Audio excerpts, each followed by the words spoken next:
What's up everybody, Ting here. So today we're going to talk about the Blackmagic Pocket 6K Cinema Camera.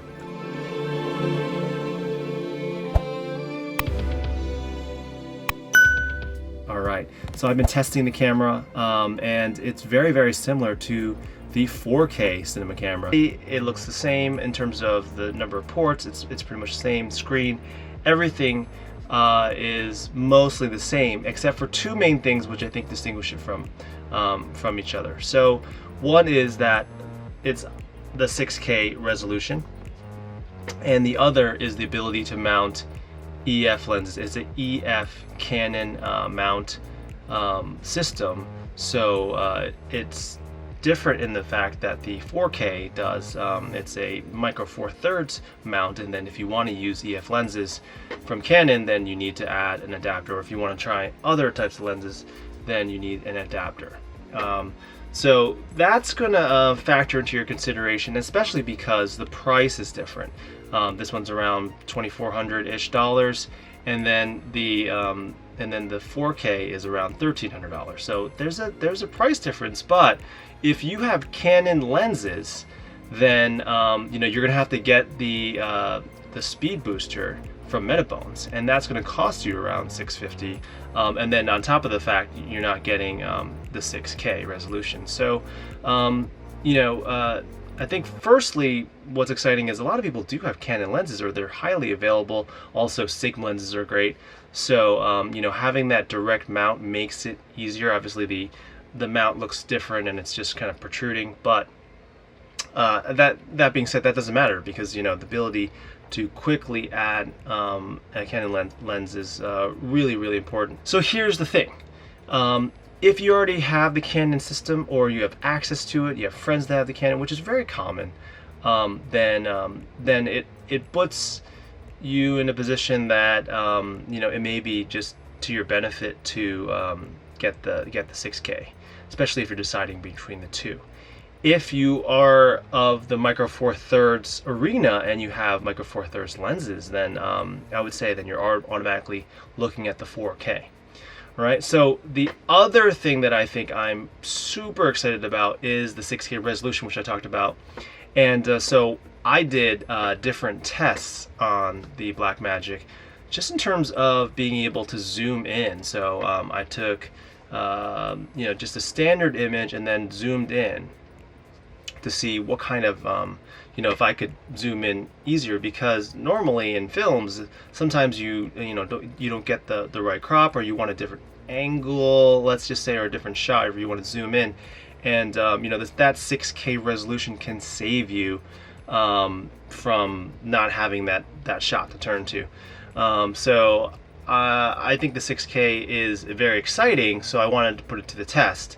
Now, I've especially that HD was actually just is enough, and in terms of YouTube, mostly HD, which is 1920 by 1080, is pretty much enough. I'm shooting using my Canon EOS R on HD because I don't want to deal with the file sizes, and the picture looks great. And for you to watch this on on your tablet or your phone, it's not going to make that much of a difference if it's in 4K. But if you're bumping up to your short film level, or you're bumping up to feature film lengths, then absolutely nowadays I would say within the last couple of years 4K is really important that you're shooting on. But even then HD is still acceptable. It's just that you're figuring in the next couple of years 4K is just going to be ubiquitous, and you'll be forced to shoot in 4K. Rewind to my first film. We shot Super Capitalist. We shot that in 4K, and that was using the Red MX sensor. And honestly, we mixed in Canon 5D Mark III footage. I specifically had to do some reshoots to fill in some story gaps, and that blended nicely, and that was in HD. And then when we went to theatrical, the DCP is around HD. It's actually like 2048 versus 1920, and so having shot 4K raw, it didn't even really make that much of a difference. Here's another thing that I think though that Blackmagic is doing really well is the compression. So there's now Blackmagic RAW, which is not a pure RAW, but it's its own version, like an Apple ProRes. And they have different compression levels. So there's like 3:1, there's 5:1, 8:1. There's even a Q0 and a Q5. And I've tested these, and I'm putting these online with you to take a look at the difference. So let's take a look at those. Okay. You know, I'm only applying a 3D LUT, which is their, you know, their standard Blackmagic 4K to extended video 3D LUT. I am not coloring this. I'm not adding any contrast. I want you to see it as they intended it, and you can be the judge. But I do want to note that there was a little bit of there's like a little sticker on the car, and it was reflecting. And I think like if I even just like touched, you know, when I touched the record button, then my tripod moved a little bit. And then there's a little like wiggle back and forth, so you're gonna see like reflection from the window being captured in that little mini on that little mini sticker. This is not Moray. It's not Moray. So I thought that was pretty amazing actually in terms of its ability to capture that type of detail. So that is yeah. So just watch out for that. But you can look at the writing and the little details on those little cars and the different types of colors, and then you can make the decision. Now, I think overall for me, it looked like 8:1 is pretty good if you're looking for different. If you're looking to optimize the file storage, because when you get down to 3:1, then like you really don't have much time to record, and you know you're just going to be recording terabytes and terabytes. And I did find even using you know, a USB-C NVMe drive that there were drop frames. So at the 3:1 level, you are you know, you're dropping frames. The Q0, Q5, I'll be honest, I've never shot in that format, so I'm not as familiar with it. You know, I think you can choose, you know, what format you want and how much file storage you want to take on when you're shooting these things. So, you know, but I'm putting these tests up there for you to see the 6K. Now, what I'm doing is I'm zooming in 200%. But what that means is, you know, that's if you're shooting in 8K. So honestly, like I'm zooming in more. Just for you to see like where, you know, when the image degrades, but technically you should only be able to zoom into 150% if you're on a 4K monitor. Does that make sense? I hope it does. If it doesn't, leave me a comment below. So I think the optimal is 8:1, and obviously if you're zooming in at 150%, then you're going to be able to get the same type of 4K image if you're just moving around. You're probably, you know, like 99% of the time you're going to be outputting in 4K, and having that 6K is going to allow you to move around on the screen and zoom in here and there, which is pretty awesome. So I mean, you know, look at this. This is pretty much, you know, if this were 6K, this would be 4K, you know, and you're able to go in a little bit further. And that might make all the difference in your film, so that you don't have that kind of graininess. Normally you can only zoom in maybe 5 to 10% on a 4K.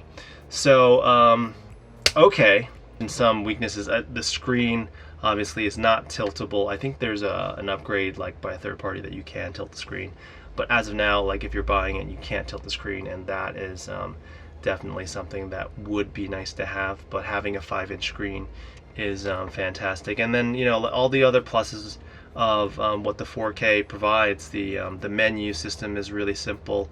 I think that, you know, the access ports are excellent.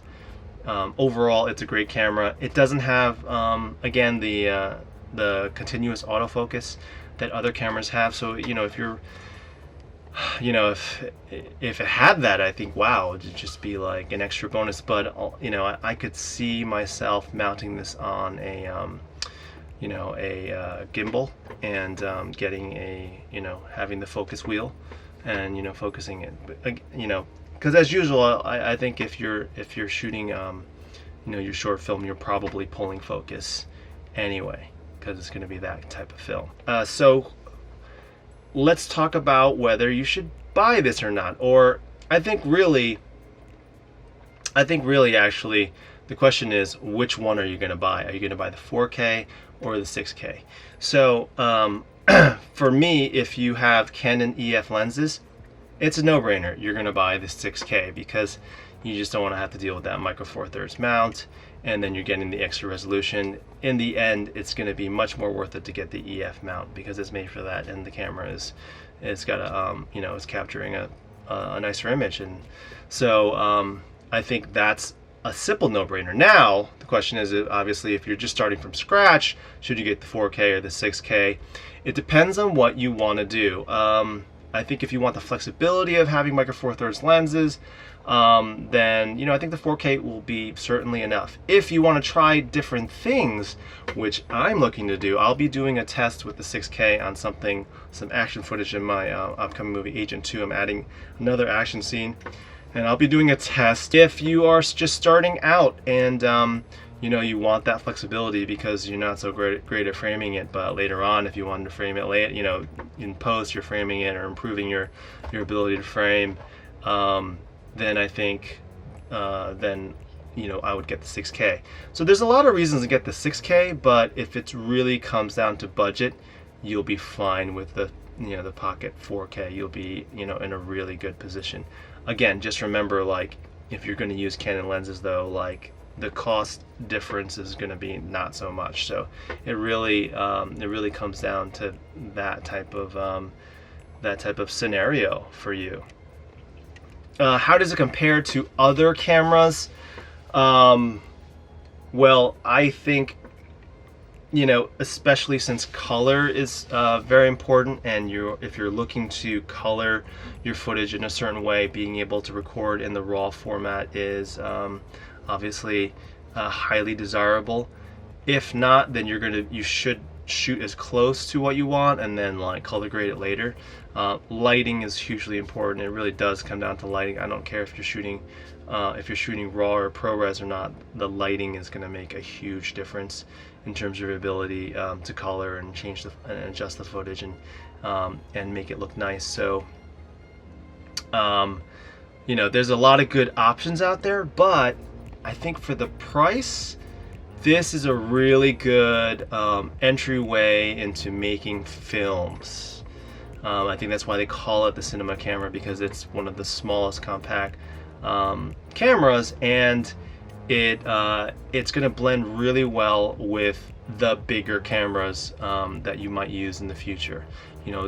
I think you would get this one, and then if you're into filmmaking, then you're just going to continue to upgrade by getting different cameras to suit your arsenal.